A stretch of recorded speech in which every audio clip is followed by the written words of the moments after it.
Hello everyone, আজকে বানিয়ে দেখাবো চাউমিন।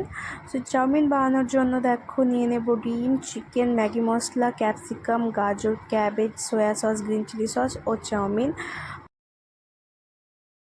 এখন আমি চাউমিনগুলোকে সেদ্ধ করে নেব। গরম জলে আমি এইভাবে চাউমিনগুলোকে সব দিয়ে দিচ্ছি। এখানে আমার চাউমিন বয়েলড হয়ে গেছে।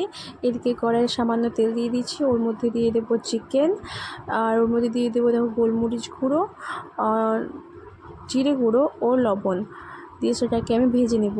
আর ভেজে নেব দেখো এদিকে তিনটে ডিম নিয়ে নিয়েছি আমি, সেগুলোর মধ্যে উপর থেকে দিয়ে দেবো সামান্য লবণ, আর সেগুলোকেও হালকা করে ভেজে নেব।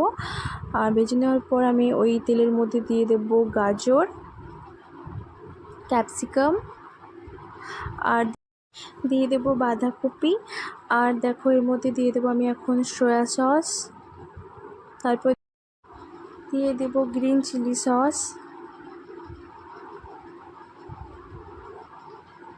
দিয়ে দেখো এখানে দিয়ে দেবো আমি চিকেন ও ডিমটা যে ভেজে রেখেছিলাম সেগুলো, আর এখন দিয়ে দেবো চাউমিন।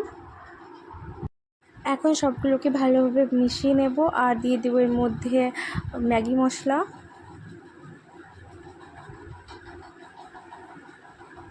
দিয়ে দেবো ওর মধ্যে সয়া সস আর গ্রিন চিলি সস।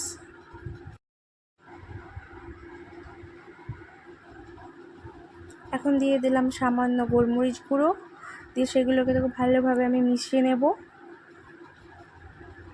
মিশিয়ে নেওয়ার পর ওর মধ্যে আমি দিয়ে দেব টমেটো সস। এখন এগুলোকে সব ভালোভাবে মিশিয়ে নিলেই তৈরি হয়ে যাবে চাউমিন। এখন চাউমিনটা আমার রেডি হয়ে গেছে।